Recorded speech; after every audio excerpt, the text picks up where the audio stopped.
Hey, Paul. Yes, Paul. We forgot to do the point of the last episode. Oh, boy. Oh, boy. We read 50 fucking Shades of Grey. And then forgot why. Is it that hard to believe? Hey, Paul, is it actually worthwhile reading bad literature? Nope. Nope, takes too long.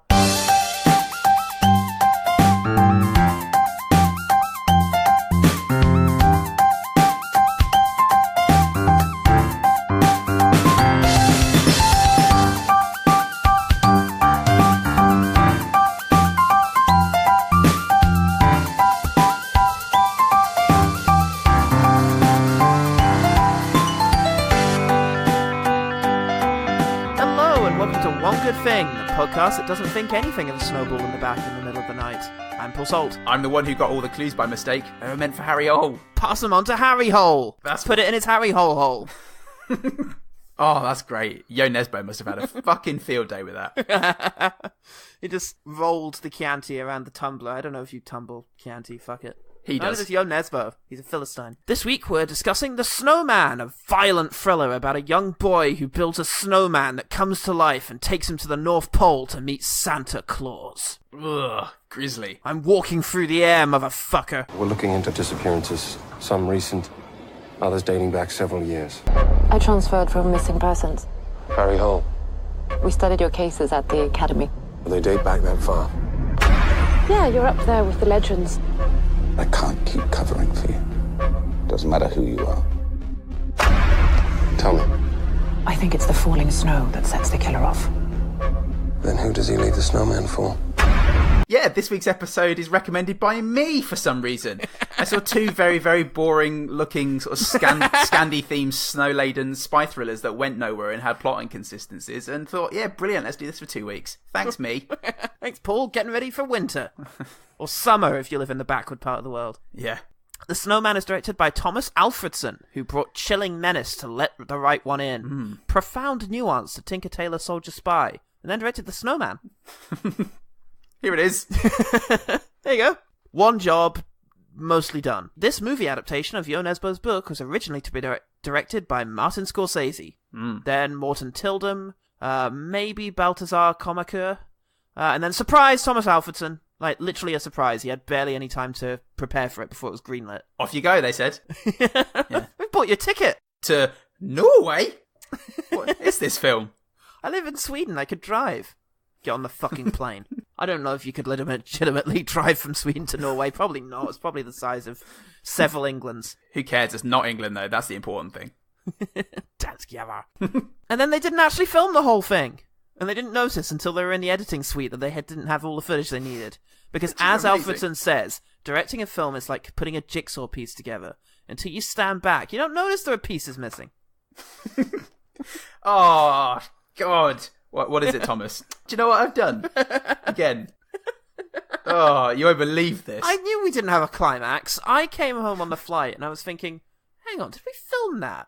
God. Oh, I am useless. Forget my head if it wasn't screwed on. Well, suffice to say, reviews were frosty, The Snowman. Oh, good. Justin Lang over at the LA Times says, watching this bungled slopsicle of a movie, it's hard not to conclude that somebody let the wrong one in. Oh, you legend. Ding, ding, ding, ding, ding, ding.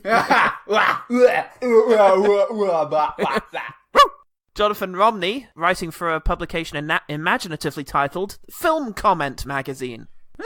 Okay.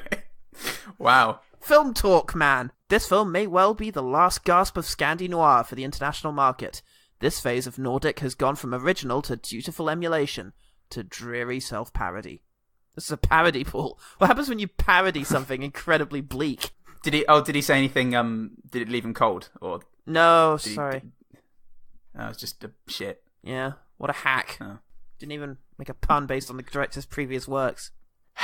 Well, let's see if Public can do any better. Okay. Geku, writing for Amazon in an article titled Meh, said, dry, but the books are fairly rambling. Boring and mundane too, as the author tries to fit a universe into a story and tries too hard to be clever. I hate it when that happens. Fassbender saves the day because he's a great actor, jumps right into the role, and he's great to watch. Gainsbourg, as usual, is just too self-absorbed. And painful to watch. Could have been good. I actually was going to write, what does a self-absorbed performance look like? But then I remembered Kirk Cameron and thought, oh, well. Yeah, fair enough. Do you remember all the time Charlotte Gainsbourg spends biting her lip and staring at people? All those times she didn't read the script. Or I just talked about how great she and her fucking kids are. My dad used to sing. We know. What a weird thing to say. What? Sorry. What would be the opposite? Like a good, not self-absorbed performance. A selfless performance. Bruce Willis. Someone who's not in the film. Any Bruce Willis performance from 2005 onwards. I'm not going to take any of this limelight. You can have it. He's actually invisible to the human eye, Bruce Willis. They just have to drape clothes over his body, or like they pour paint on his face so it sort of maps the contours of his lips. They do that before every shot. Ryan Johnson, personally, he's a pro. The Snowman has 8% on Rotten Tomatoes, 23% on Metacritic, and disappointingly features no Threeman. Oh, what? Yeah. Good to know we've got Chloe Sevigny on the starting blocks. We've got Charlotte Gainsbourg, finally. Fuck her. She's great. Gainsbourg, I love her. Fuck her. Her self-obsessedness is in there. Yeah. She's ready to go. One of my favourite actresses of all time, Charlotte Gainsbourg. Brilliant. One of the people who scares me more than anyone else on earth, Charlotte Gainsbourg. we are now beginning a vendetta against her with the Threeman. Oh boy. Glad. Sweet Christ, what happens when we get to 3? Is she going to have sex with us or massacre us? If she's going to have sex Probably with us, both. then we've probably got nothing to worry about, judging by this film. Because what was that? You know what? That was in no way out of character whatsoever, genuinely. I try and think of a context in which Charlotte Gainsbourg dry humping a character in a film would be out of character for her. So, Paul, you've seen Not Filmed. Oh, the clues! What's one thing about the Snowman that made you wish you hadn't been let in to the place where you watched the film? Jesus. Justin Lang made this look so easy. I wish that I'd been let into Norway. Just once. Couldn't afford it again. No. The Norwegian government, they thought, nope, not taking the risk this time. All right, Paul. What happens in film? Many things happen in the Snowman. Quite a lot, actually. What do you think of it? The key is just pinning down what happens continuously with a satisfying ending. So, to begin. There's a boy. Yes. Suffering from terribly dubbed child syndrome. Mom, Uncle Jonas is here. No, it's not Tuesday today. But it is. He's here. His uncle comes to visit, and he is testing him on Norwegian history, and he beats his mother every time he gets a question wrong, the uncle. Yes. So anyway, you'll learn. Yeah, and then after that, he goes out and builds a snowman, which is catharsis or something, and that's great. And then he goes and spies on the two of them, and they've had sex.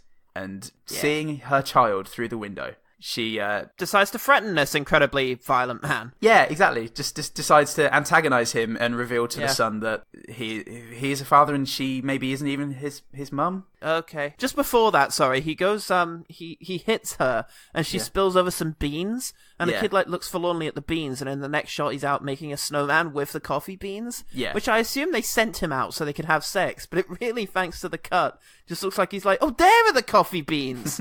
Oh, I can finish that snowman at last. It looks like he's got a Slothrop style sort of horny quixotic need to build snowmen with coffee beans. Whenever he sees them, no matter how violently things are happening around him. Just got to finish. The uncle drives off, and the mum and the kid get in a car, get off in hot pursuit of the thing, and they drive over beautiful Norwegian landscape, and suddenly the mum takes her hands off the wheel for no reason whatsoever portrayed in the film, and they slide off the road and onto one of those frozen over lakes that Norway has in spades. Loads. That cracks. The car's going down. The boy gets out. He looks at the mum and says, "Mum, please get out. I love you. Why are you doing this?" She looks at him and she smiles, sort of. Now, our protagonist, Harry Hole, as played by Michael Fassbender. Yeah. I know how much you want this, but you can't force the pieces to fit. Do you actually think he killed them? I don't know. I don't think either of us do for sure. He's sleeping one off in Norway's Park of Upsetting Statues. He certainly is. Well, the streets were full that night. Yes. He staggers home. He hears that there's an intruder inside of his home, so he reaches behind his Sex Pistols album to get his pistol out because he's very clever. Yeah. He gets surprised by some guy spraying for mold without permission. Yeah. And does he fire? Yes, he does. I thought he shoots his gun. He fires one off. Yeah. He sleeps one off, then shoots one off. And then the mold guy goes, "Oh, that was weird. You just shot at me. Oh well, I'm gonna leave unperturbed." You got a mold problem. Everything's dying in your flat. especially your soul, Harry Hole. And your dreams, literary. Harry Hole goes out in order to stare at Charlotte Gainsbourg through a window, and she, being a pinnacle of professionalism, stares back at him for several seconds in full view of her fucking clients. Is it? No, it's not even at this stage he has his first line. Not yet. Still going to keep going. I mean, what is it at this stage? Is it then in the police department? There's an American sales lady explaining these devices everyone's going to have on them with weird thumbprints that look like they're from the 1980s. Yeah, there's a tech subplot apparently in this movie where things are getting done with electrical devices, and Harry Hole sort of stares at it as if to say, couldn't fit that in my hole. In my Harry Hole. That's what he calls his life, but nobody likes it. Nobody likes it when he does that. Get in my Harry Hole. No. What does get in my life mean? Also in my Harry Hole. It's literal and figurative. But these devices are so high-tech. Look at the little flap of cardboard covering the fingerprint scanner. You have to lift it up like an advent calendar. I'd like to think that Jo Nesbo specified this in the book. He lifted up the little cardboard flappy bit to put his finger on the finger bit. It went ding, and he knew it was all going to be okay. He goes to a canteen and has a very awkwardly staged shot with his boss, where it transpires he has some form of reputation, but don't worry about that. Down the Harry Hole with that one. Who the fuck is this guy? Don't worry about it, you're fine. Look, you all know who Harry Hole is. You followed the Harry Hole canon. Right? No, says the audience, and Thomas Alfredson comes into the screen and goes, oh, it's going to be a difficult one, guys. Yeah, let me tell you, there was this one. I'll never forget this. There was one. Oh, brilliant. It just goes through the plot of several of the novels. Anyway, after Thomas Alfredson's left the cinema, it's okay that he's sleeping on the streets and is a total barely functioning alcoholic. Yeah, he's a because genius. he's just such a good detective. And then this is when Rebecca Ferguson comes in. Is it? Because I have a few more notes that I think he goes. I think before that he goes and sees his family again. He walks Charlotte Gainsbourg home, and he has a son, or does he? Look, we can all agree that Harry Hole has a complicated relationship with a teenage boy. That goes on a bit. He goes and looks through a pub window, which then pans left to him passed out next to the pub, as if he had seen through the pub window and then very quickly ran around the corner to pass out there. A woman is travelling home, and a snowball gets thrown at her back, and she turns as if to say, "Oh, what's this?" Which is in no way how someone would react. If a snowball hit me in the back as I was walking down an empty street, I would not even fucking turn. I would just start running. Oh, but doesn't this just feel like a scene out of The Square, where what's the director's name? Ruben Östlund. Ruben Östlund is severely interrogating Norway's liberal mindset here. Oh, that might have been a minority who threw that. Do you need some money? So yeah, throwing a few shekels out onto the snowy Norwegian ground. She drives home, and she gets home, and then she comes in, and then she goes out again, and then disappears. She comes in. There's a snowman outside of the house that's been made. Someone stubs out a cigarette. She goes in. There's a kid thing. Yeah, she goes out again, and then she dies. Yeah, we presume, or she disappears from the plot for several minutes. Do we find the body? I don't know, because I thought the Val Kilmer stuff was happening at the same time, so I thought Val Kilmer found her body. Okay, at this stage, he is sleeping one off in the fucking meeting room, and Michelle Monaghan comes in to try and use the meeting room. Yeah. Rebecca Ferguson, I mean. I'm just going to call her everything now. She's got a closed case with her. Yeah. He escorts her out on a case for some reason to investigate the missing person. Whilst she's interviewing an old woman, a neighbour, with a computer, because, we need to set up there's a camera on the front of this thing, and this is the only way to do it. He reads through the case files. We cut back 9 years earlier, and Val Kilmer is there being dubbed over, or delivering his lines from behind. How long has she been missing? 2 days. Why did you come to me? I've been suspended. Right, back in the future, he goes and stares at a kid for a bit. He has a bit of a Ballistic X versus Sever encounter with a kid. He certainly does, and that's great. And she reveals some good plot points. Oh, does she? Well, they might have supposed to have been. I assume so. Yeah. James Darcy's the dad. He's suspicious, but not really. I think he's supposed to be suspicious, but he's not. Fuck me, this seems a mess. So at this stage, is Michael Fassbender's out with his young Harry Hole boy and little Hole.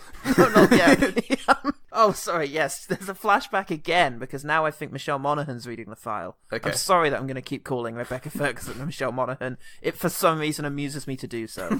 She's reading the file. Yeah. And we cut back to Val Kilmer walking in the snow up a ski lift in order to go see the original body 9 years prior, because he's investigating a similar case, it seems. But whilst he's up there, he overhears a radio call. Or no, he doesn't. It just seems like he does. Or does he? I don't know. But the radio call says, wait, what's he doing here? I thought he was suspended. Have you tried telling him that? I mean, you legitimately could. Yeah. He's suspended. He can't be at a crime scene. That's fine. That is how that works, actually. That's how that really needs to work. The commanding officer has just had a message through, a little memo to say that Val Kilmer's been suspended. And it's like, how am I supposed to tell him that? They don't offer that avenue in the Norwegian police. Ferguson meets up with Fassbender. I wish he had a Harry hole.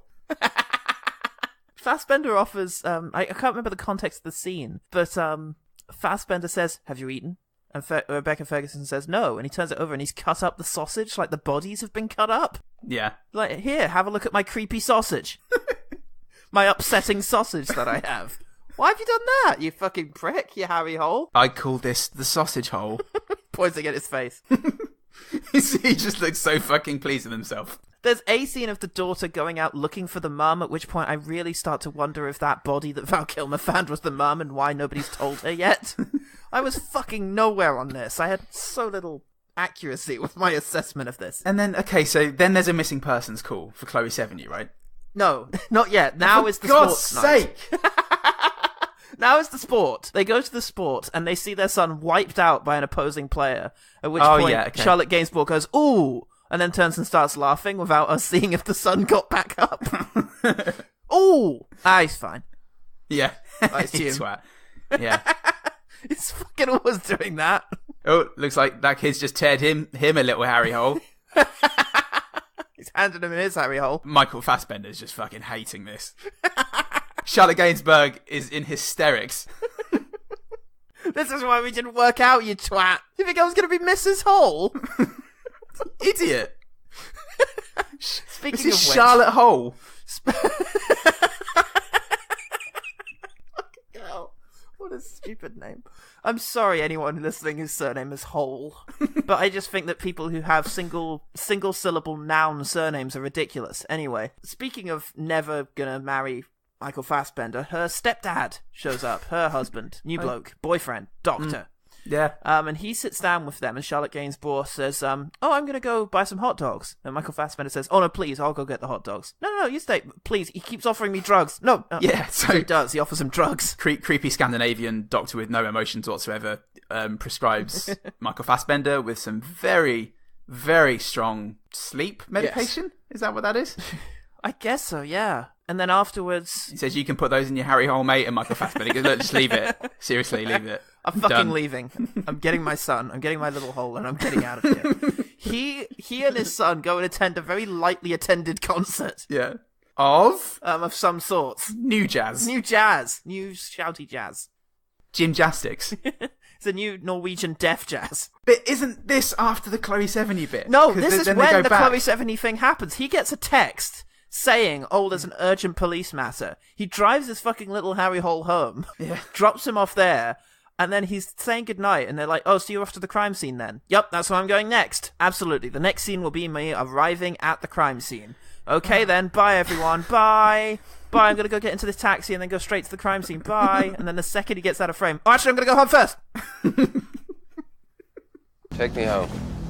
We'll go in the morning. Thomas Alfredson in the editing suite is like, fuck, why did I write it this way? Seamless, though. We get a single shot of him at home. And then they drive out to go see Chloe Sevigny in the day, because that's when they filmed it for some reason. Oh, God. Okay. I was getting mixed up. I thought that was the second time they went back to see Chloe Sevigny, because what happens is there's a missing persons call. It turns out that she's obviously there, so she's not missing. They thought it was her husband, so they go away again. And she calls her husband to say, no, you shouldn't do that ever again. It wasn't your baby, it was my baby. Exposition, and then somebody else comes in. What do you mean I always do this? What do you mean I'm constantly saying things as if I can't hear your side of the conversation? What? That's a really unrealistic thing for you to say. Yes, something happens to her, and she gets head cut off, right? She gets head cut off with electric wire. With thing from the counsellor. Spoiler alert for anyone who hasn't seen the counsellor. They get another call, so they have to go back to Chloe Sevigny. Yes, in voiceover. Michael Fassbender arrives back at the scene and says, "Hey, I was just at my son's concert. What's going on here?" Thomas Alfredson in the editing suite is like, "Fuck!" Jesus. God. I'm awful at this.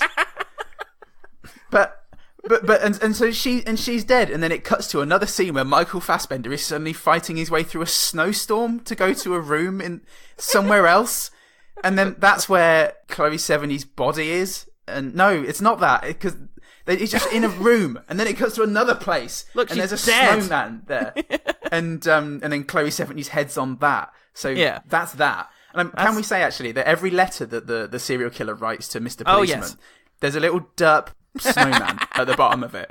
Yeah. Which is sometimes they'll cut to when we see a snowman, as if the audience needs reminding that that's what he put at the bottom of his letter. And every snowman that we find always has a big old smiley face and lovely open twig arms, as if to say, "Give me a hug." He goes and sees his boss, Toby Esterhazy, in order to tell him. I think that's who that is. No, actually, that's someone else. No, he just goes to see his boss, not quite Tom Hollander. And it's like, well, Rebecca Ferguson was banging on about a serial killer for a while, but now a man is telling me.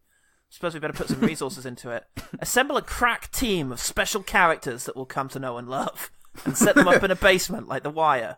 Will do, boss. So he sets it up with Harry Hole, Rebecca Monaghan, and two guys with half beards. And a girl, I think. Well, that speaks volumes, doesn't it? At this stage, do we pick up on the very interesting subplot that goes somewhere with J.K. Simmons? Yes. As the sort of minister for sport trying to get the Oslo Winter Olympics, who is also a pervert and has a doctor helping him out, who brings him a real girl. Yes. Tells her to take her top off, and J.K. Simmons says this isn't the right time, and then takes a photo with his phone, and then walks off. A part of me just wishes that's the end of the transaction there. He just finds women, brings it to him, and he goes, click. And then just walks off. Thanks, love. You did great. Brilliant. Love him. Rebecca Ferguson is ostensibly investigating him because she suspects him of being responsible for all the deaths of women. Harry Hole goes home and has a run-in with his exterminator. Don't worry about him, literally. Well, it's playing the music that was playing in Chloe Sevigny's house when just before she was murdered. The mold guy walks out, and then it turns out that it's not the mold guy, because the mold guy's standing in front of a chip shop or something holding a small dog. And he sees the person walk past dressed up as him, the mold guy. I wondered what that was because I didn't fucking manage to memorize the mold guy's face from the opening scene of the film. Well, luckily there's two of us in this podcast, and it's not one good boy does one good thing. It takes two pools to figure this one out, guys. Barely. That's right, it's a two-pooler. It's the killer probably in there just messing around with Harry Hole. Yeah. At this point, Harry Hole gets onto the idea that actually Rebecca Ferguson is here because of some stuff that happened in a town nearby that's name I didn't write down.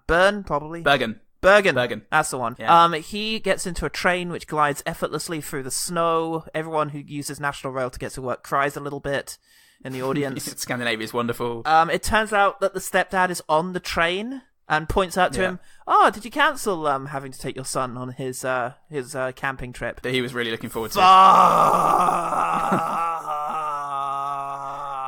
Cuts to the doctor and it cuts back to Michael Fassbender during this. He's just smiling and nodding.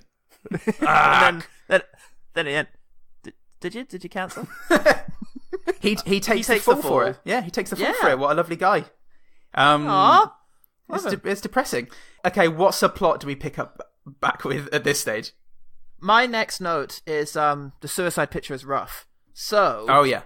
So it must be in Bergen. At this stage, yes, he's in Bergen and he's investigating what happened to Val Kilmer. Yeah.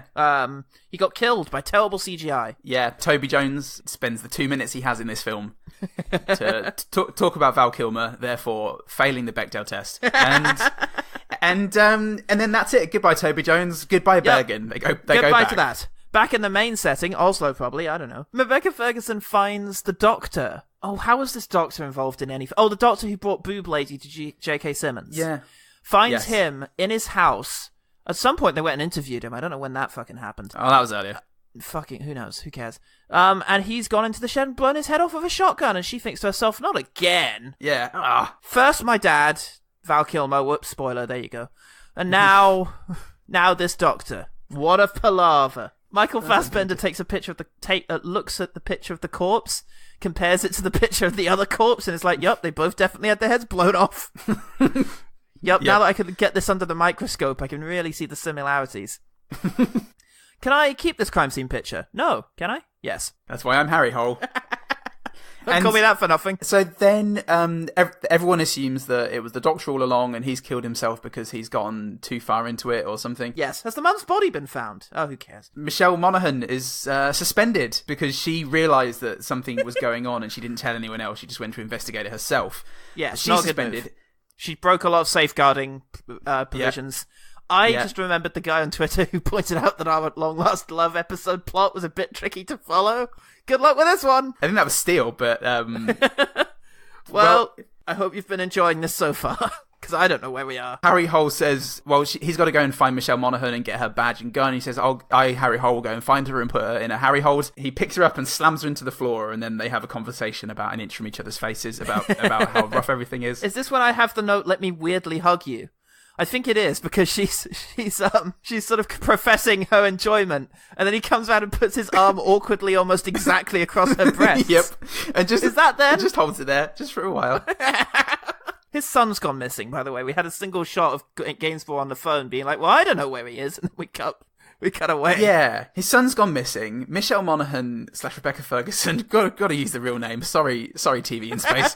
I said Michelle Monaghan again. Michelle Monaghan. God. She decides to try and entrap J.K. Yes, Simmons. They go to another party where they all still have those weird glowing things on them, which makes me at this stage question what the fuck those things actually are. I thought it was just a weird party thing. Must be something to do with the Olympics. He takes a creepy picture of her face, and then he walks off screen, and he's no sooner off screen when the assistant comes up to her and says... Mr. Simmons would like to see you in his private quarters. And she looks round and he's hid behind a fucking bookcase, like giggling to himself, watching them. Hello? Yeah. Yes, me. But also not me. Not if anyone asks. So she goes up and she sets up the hotel room for an entrapment. Norway, Oslo wins the Winter Olympics bid. Yep. Yay! Meanwhile, Harry Hole is doing something else. What is he doing? He's having sex with Charlotte Gainsbourg. Having sex with Charlotte Gainsbourg. She goes down, she straddles him. God, that was... What's that?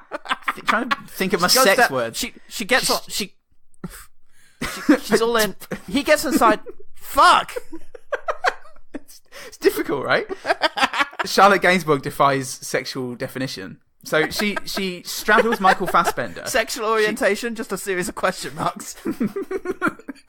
She straddles Michael Fassbender, tempts him with a Harry hole, and...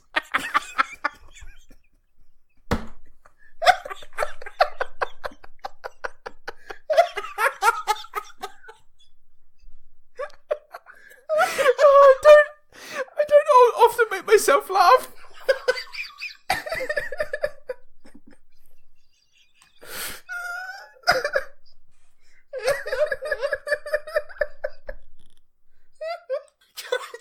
Oh, God.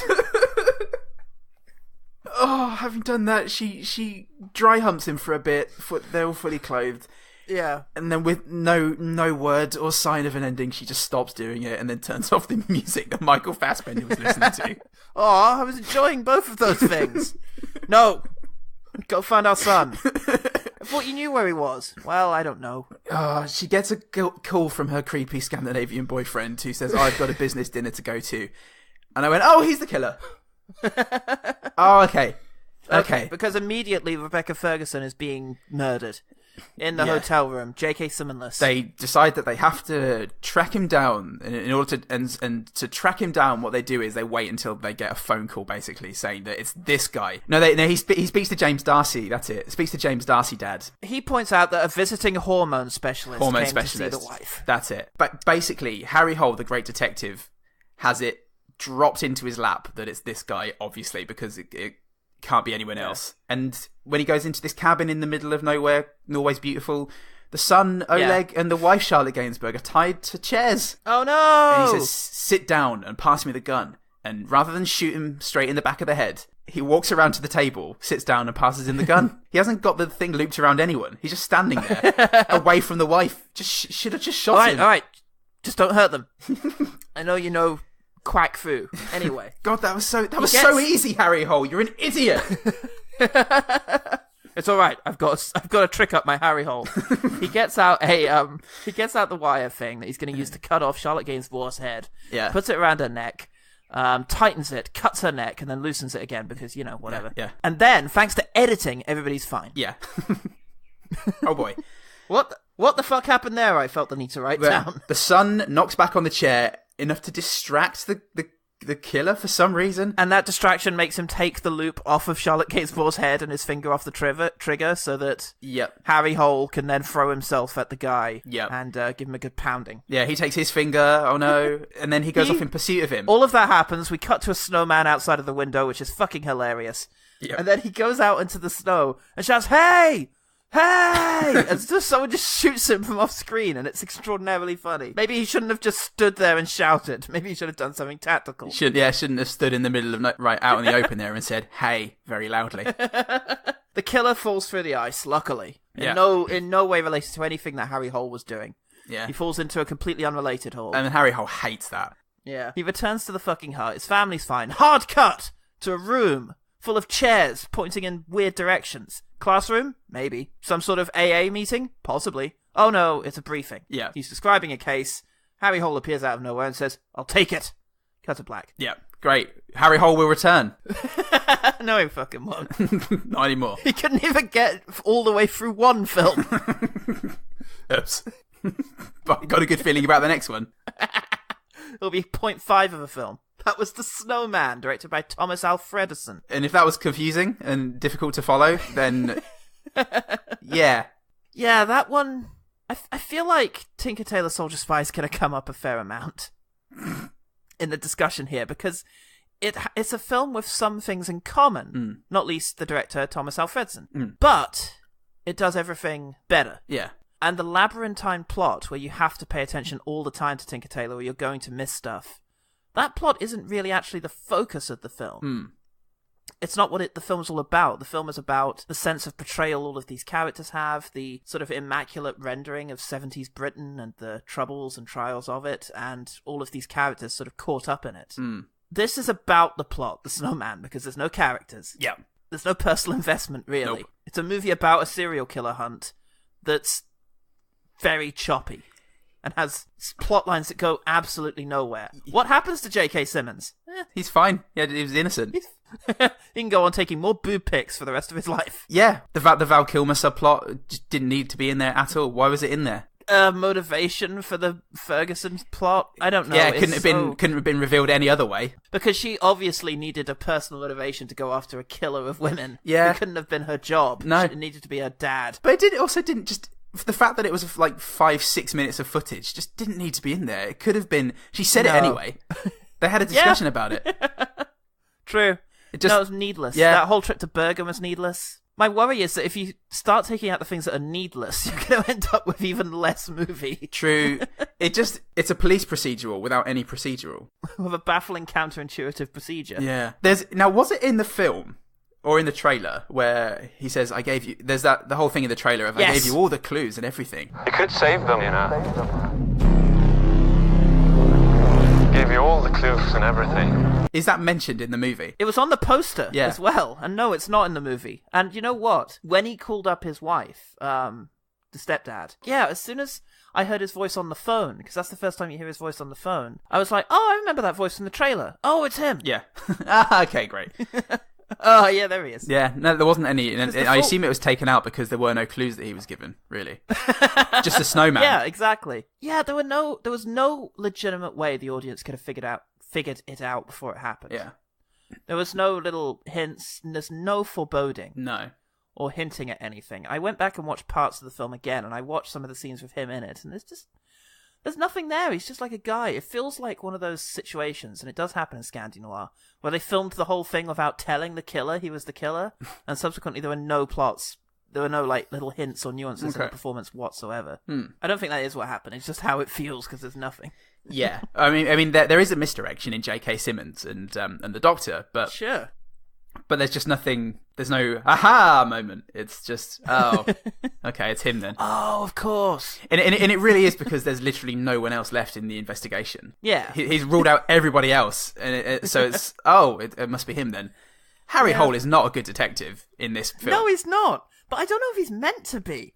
There's a scene, the only thing that implies he's any good. There's two moments. One is early on, when he's disappeared for several days. And he comes back and his boss comes up to him basically just to say, don't do it again. You know, you can't take time off. There are no exceptions. You know, no matter who it is. That's it. He says no matter who it is, thereby implying that he is somebody. That needs to be specified. And then later on, Michelle Monaghan, Rebecca Ferguson says to him, I studied you at school or something like that, even though they seem to be the same age. That's it. Other than that, there's nothing given to us to imply. And he gets on quite well with the kid. So he gets some information out of her, I think, although I don't know what. What happens to her? That woman? Yes, she was cut up and left somewhere, but I really can't remember. We find Chloe Sevigny, the head on the Snowman. We find Chick from the AGM report. Val Kilmer finds her. I can't remember any other bodies. The fridge. She's in the fridge, isn't she? Oh, that's it. She's in the fridge. At the doctor's house, that's right. Man, it was just... That's true. Sorry, Thomas Alfredson. It was just... We don't get to see the family grief. No. It was just so difficult to follow. It felt like watching Goddard or something. Except you were meant to. You were meant to understand this and be like, oh, okay, this leads to that. It's hard to see what drew Alfredson to this, because what's so powerful about his other films is atmosphere. Let the Right One In is about isolation. Tinker Tailor Soldier Spy is about betrayal. I don't know what The Snowman is about. It's a very conventional... What is Coherent is a very conventional... police procedural, serial killer hunter. I don't see what makes it special.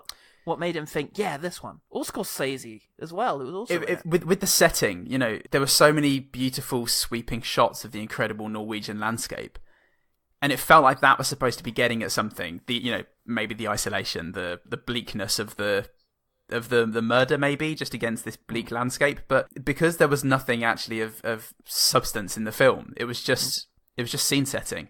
So it's all well and good being shown another incredible Norwegian vista, but there was no sense of purpose behind it. Yeah, and it's like, what are we saying about the Norwegian people, which we've so carefully stripped everything of their culture from in this, that apparently they went to great effort to make sure that no Norwegian language appeared in the film whatsoever, right down to changing like the police signs on the cars. It's like, no! We've said it's set in Norway. We don't want this to get confusing. God forbid. Total mess. It wasn't the worst film of 2017 that I've seen so far. I preferred it to the Emoji Movie, but because it's rare that we watch a bad film with so much production value, I think. So it was at least nice to watch. Oh god, yeah, it had some good scenes, and the performances were okay, even though they were given very little to do. I wasn't bored. I was probably too busy desperately scrabbling for meaning, but I was pretty powerfully uninvested, I would say. I really didn't care much about anyone, and I couldn't help but think again of Tinker Tailor, which also has a large cast, an ensemble cast, but every single character in that gets a moment where they shine. A moment of either supreme emotional resonance or a moment where they sort of embody the character and say everything about them. Toby Jones, for example, as Percy Alaline, has these wonderful moments where he gets to be sort of cock at the walk, and you can tell that this was what was important to him, and that he's played the political game just to get the top chair. And people like Benedict Cumberbatch as oh man, Peter Gwilym. He has several great moments in his limited screen time. He has the great moment where he kicks his boyfriend out of the flat because Carla's now going to be looking for blackmail information on them. Yeah. And when he just loses his shit at Ricky Tarr, played by Tom Hardy. Yeah. Do you know how that makes me feel? Yeah. It's a really great sort of explosion. Everyone gets something like that, and it's just makes you invest, even though you don't get to spend much time with everyone. Can you tell me anything about Harry Hole? He's an alcoholic, so he's grumpy. He's an alcoholic, a workaholic, I guess. I guess, and as much as he gets a train and then gets drunk on the train. Why was the killer giving him pills? I assume it was to dull his senses or something, but it's just not explored at all in the I gave you all the clues and a pill to dull your senses. You're sending me mixed messages, killer. Maybe because he's a hormone specialist, and he's I've been giving you the hormones of a terrible detective. Your detective powers are weak, Harry Hole. God, it's so clever. Who said that? Sorry, I made myself laugh. We've got to do it once an episode. I don't know, man. It's clear what the problems are. Yeah, they didn't finish the film. But in addition to that, it just doesn't feel like another 10 to 15% would have done it, you know? Unless, coincidentally, the moments they cut were all the emotional moments. Yeah. The moments it might of have resonance. helped. Might have helped. Shall we quickfire? Quickfire. We could probably just say, and generally, all the shots of the fucking stunning Norwegian landscape were incredibly beautiful. Yeah, I mean, Thomas Alfredson still has an eye for detail. At the beginning, when he's being interrogated by his uncle and he's beating his mum. Yeah. There are nice sort of isolated shots of the mum's hand fidgeting nervously, and just better than showing people going on screen with their faces. Another neat little character moment was when Michael Fassbender gets into the canteen right at the very beginning, before he's had his first line, and he's just been going around staring at everyone. He goes to a 2-seat table, and he takes the other seat and places it at another table, so that his seat is the only one at the table, thereby removing the possibility of anyone sitting opposite him. Nice. That was cool. He did it wordlessly, and it was neat. I really like Fassbender's face when he was surprised at his gunshot, having almost shot the exterminator, and the cigarette hanging from his lip, and his lower teeth visible, but not his upper teeth. And he just looks genuinely fucking insane. Eyes are filled with scorpions, or whatever the fucking line is. What a nest of scorpions is my mind. That's the one. My eyes are filled with scorpions. Famous Shakespeare line. Help me, Lady Macbeth. It's actually the persistent snowballs on her back I thought were quite menacing. Oh yeah, it was. I like the creepy idea of something upsetting happened to you on the street, which happens, but then you're in the comfort of your own home in bed, and suddenly there's the snowball again. That's really creepy. Oh, I really liked the American sales lady. Mm-hmm. Although her drawl was occasionally just a little bit off-putting, I liked her voice. She had a very deep, sort of husky kind of voice. Yeah. Which I appreciated. And she'll sample here. Hmm. Cool. Listen to that voice. Get All it in your Harry hole. It's full at this stage. Fast does a good donkey noise. Yeah, he does. Yeah. Oh, I really like the exterior shot of the house. When the killer is pursuing them. And there's an exterior shot, and the daughter and mother are separated in their windows, but just fully open. Just completely exposed in their little sectioned off areas. It was quite good. I like that. Cool. He's having a conversation with Oleg, his son or stepson. It wasn't ever clarified. On the tram in Oslo, and I can't remember what he says. So you're going to give me a lecture about drinking? Don't be a prick. It's a really good way of dealing with a kid. I really like the upsetting layout of the bodies. Because what the guy does is he uses a sort of weird wire cutting thing to slice limbs off very cleanly, and he lays them out with the sections sort of spread out. And in one of them, I think it was the one that Val Kilmer finds, she's spread out with her arms sort of segmented and her left leg. So it's like one half of her body is normal, the other half is all chopped up. It's very upsetting. Why does he do that? Anyway. Next up. No, you're right. There's no reason to do that whatsoever. But it is grim. It is grim. When he's demonstrating it, and when he takes off Chloe Sevigny's head, it's a very grim demonstration of what he can do and how he does it. It's very Anton Chigurh, that moment. Oh, it is horrible. Ruthless and calculated, yeah. The way Harry Hole behaved when he was in front of his ex and her new boyfriend together, he had this sort of emasculated look about him. And it was like very damaged, vulnerable look. Aww. Michael Fassbender can be very, very good. He's a lot of shit. Just lately. Yeah. I mean, he did Assassin's Creed and the Snowman back to back. Yeah. Oh, and Prometheus and Alien Covenant. Oh dear. And Trespass Against Us wasn't that well reviewed, even though I liked it. Yeah, I liked it too. It was great. Oh dear. Maybe everyone's having a Fassbender backlash. Yeah, it's a shame because Light Between Oceans wasn't well reviewed, but I thought that was great. Oh, that's it. The critics all have it. It's like Horsey X Model, Simple Shepherd. The critics just hate him. Yeah, and they have no fun in life. Michael Fassbender has all the fun, so as you can see where that contretemps has arisen. I just pictured him in a sort of top hat and a cigar at a jaunty angle. He just releases a film that's just fuck film critics. All of their wives are in it with him. It's him and Terry Notary just wrestling. I like J.K. Simmons' Norway voice. Yeah. When people ask me why I've given up so much of my time to lead this bid, I tell them it's because I never had these opportunities.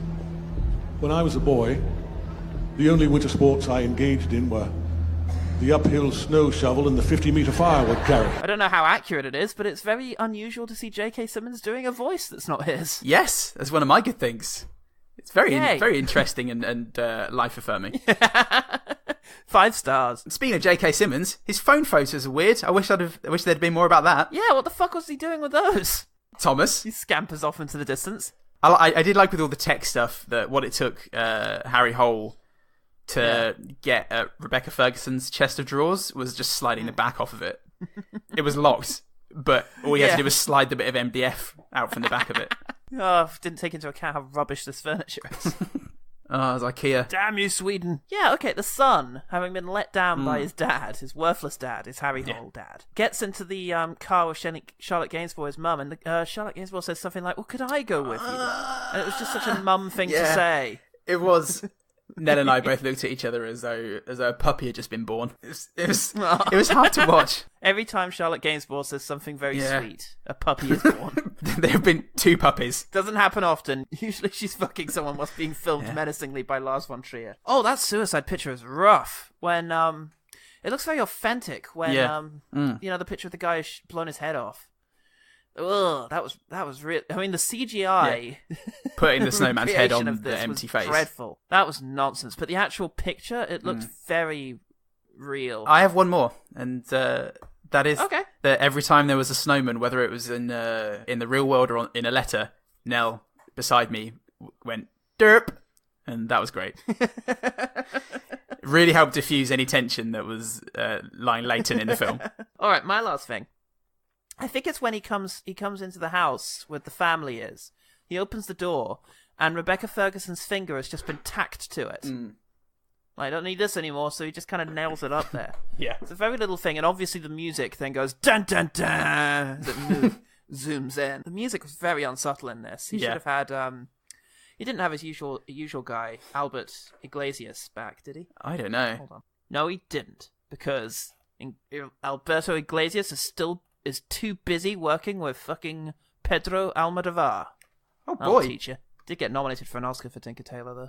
And he looks a lot like Danny Boyle. So he's got that going for him, too. Oh, man. What a man. Hey, Paul, how about that OGT? We've had so many OGTs, I can't even... It's 2 of them.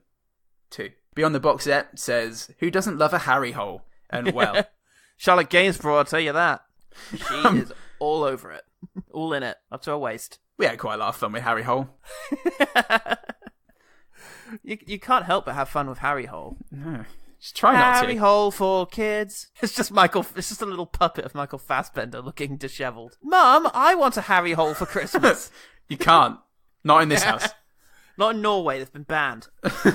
B. Lawrence says, surprised this is on here. The trailer looked good, so I guess that's my one good thing. Trailer did look good, actually. I remember being intrigued. And, Thomas Alfredson. Thanks, OGT! Oh, fuck me. Okay, let's talk about the one better thing. The one better thing. It goes without saying that if you haven't seen Let the Right One In, or Tinker Tailor Soldier Spy, also by Scott and Glazius, what's his name? Thomas Alfredson. That's the one. Then you must check them out because they're both superb. But if you want some other stuff, Mr. Paul? You could go with David Fincher's Girl with a Dragon Tattoo. Could do. Which is an adaptation and not of the book and not a remake of the Swedish trilogy. Must point that out. It's sort of lost in the halls of movie history, seemingly. Not that many people seem to have seen it, and it kind of didn't hit as hard as I was expecting, but still one of the best David Fincher films as far as I'm concerned. Yeah. Should have had its sequels with the same director and actors involved, but no well. Daniel Craig is Mikael Blomkvist and Rooney Mara is Lisbeth Salander in this adaptation of the book. It matches the Snowman for visual beauty, but with the Snowman, it's all it has, really, and it feels forced because of it. This is in Girl with a Dragon Tattoo. It's part of the landscape and overarching mood of the piece. It effectively weaves past and present stories and gives a far better sense of time and place when it dips into the past and also present Sweden. Disgraced journalist Mikael Blomqvist is roped into investigating the death of Christopher Plummer's niece from many, many years ago, and he ends up discovering many, many dark secrets about the Vanger family, and it's a sort of investigative journalist procedural with all the procedure fully intact.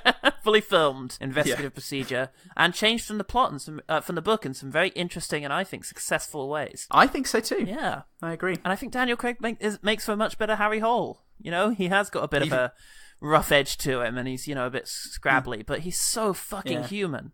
Cat! He's vulnerable in a different way, though, and I think, whereas, like, he's not a grizzled alcoholic who's one drink away from an anxiety attack. He's a journalist who rightly freaks out when someone shoots at him and spends the entire night going, sorry, I just felt my cut again. I keep touching it. I'm gonna stop having sex with you in a moment if you don't quit it. Brilliant. Yes, it's fabulous, and it deserves to be remembered as one of the great sort of serial killer movies and a very big part of Scandi Noir.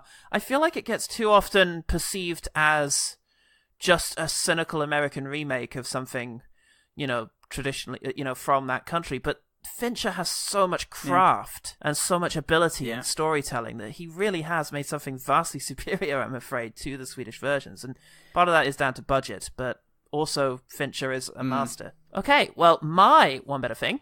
One of the directors originally intended for The Snowman was Morten Tildum, possibly because he had already adapted a Jo Nesbo novel very successfully to the screen in Headhunters. It's a 2011 black comedy thriller, which is extremely good, and it's Axel Hennie plays Roger, a very insecure man. He's quite short, much shorter than his tall, beautiful blonde wife. He is living in a house he can't afford, working as a headhunter where most of his job is just bullshit. How does he stay ahead? Well, he likes to steal paintings now and then from clients. He's an art heister. Art thief probably is the word. He's a heister. He's a shyster. He's a heistman. He's going to come out as the Meister because unfortunately he goes too far and he steals a painting from a former mercenary played with tremendous menace and charisma by Jaime Lannister. Nicolaj Coster-Waldau. That's probably not how that's pronounced. I refuse to believe this man is Waldo. Yes, he's in it, and he's speaking his not native, because I believe he's Danish, but I believe he's speaking Norwegian, along with everyone else. Same thing. I wouldn't put it past these crafty, deeply intelligent people, these great multilinguists, to just be swapping between Danish and Norwegian as if it was nothing. There is 10% difference, I'm led to believe. Fuckers. So he might be speaking Danish in his scenes. I'm not an expert. I'm sorry I led you to believe that. Anyway, it's really great. It's really funny. It's got a great sense of peril to it. The procedure actually is interesting and enticing, and there's twists and turns, and it's quite sexy as well, but I don't know if I mentioned it. It is just really funny. It's got a lot of really great comedy sequences. And yeah, I highly recommend it. This is how this stuff should be handled. And the only other Jo Nesbo adaptation I know of is Jackpot, which is also a comedy. A dark comedy. So maybe that's how these novels should be being adapted. Okay. Because after all, the premise to The Snowman, and we didn't really get into this, is ridiculous and highly contrived. Yes. Why did he seduce Charlotte Gainsbourg? Did he anticipate the face-off with Harry Hole? You know what? It's not worth even thinking. Just watch these films. Watch those films. Stay away from The Snowman. But if you do end up get stuck watching it, you'll be alright. Okay, that was the one better thing. The one better thing. Thank you for listening to One Good Thing. Yeah, thanks very much, everyone. If you want to get in touch, you can do that on Facebook and Twitter at /OGTpod. Send us an email at Gmail, ogtpod@gmail.com. If you haven't subscribed, do that. iTunes or Podbean. You can listen to us on Stitcher as well. Episodes are up on YouTube, as are some comedy bits that you can send to a friend. Speaking of friends, tell them. OGTpod. Also, speaking of friends, just go and spend some time with them too, because it's been a while. Give them a call. You haven't heard from them in a while. They don't call that often. And you've been leaving it to them, thinking, well, if they're not going to call, then I'm not going to call. But sometimes you just have to be that person and call, you know? Yeah. They might have their head on a snowman. Give them a call. Ah, shit. And then what are you going to do? Call Harry Hole. Yeah, look out for the coffee beans and frantically stuff them into another snowman. And then you are the snowman. Oh, it all came around. Yeah. Now brilliant. I'm a Harry Hole. My novel Doghead is available on Amazon for $5.99. OGT Pod jingles, episodes 1 to 50, are available at ogtpod.bandcamp.com. Sure are. All the links are available in the episode description. Yep, my reviews are at Screen Mayhem, and the London Film Festival is already started. Ah! For the press, anyway. So go there and check out reviews. All of them. Cool. All the stuff. All the stuff I could be bothered to get into. Stuff them in your Harry hole. then light it up and smoke it. And wait for Gainsbourg to come to mate. It's a very elaborate procedure, but it's what you've got to do. But she will come. If you want the little holes. Nobody wants the little holes. Hello. No. Look what you've done, Harry Hole. God, go away, everyone. You two listeners at home. Go away. Bye. I'm Paul Salt. I'm Paul Goodman. And remember, the one good thing about your Harry Hole is Charlotte Gainsbourg dry humping Michael Fassbender with no discernible reason.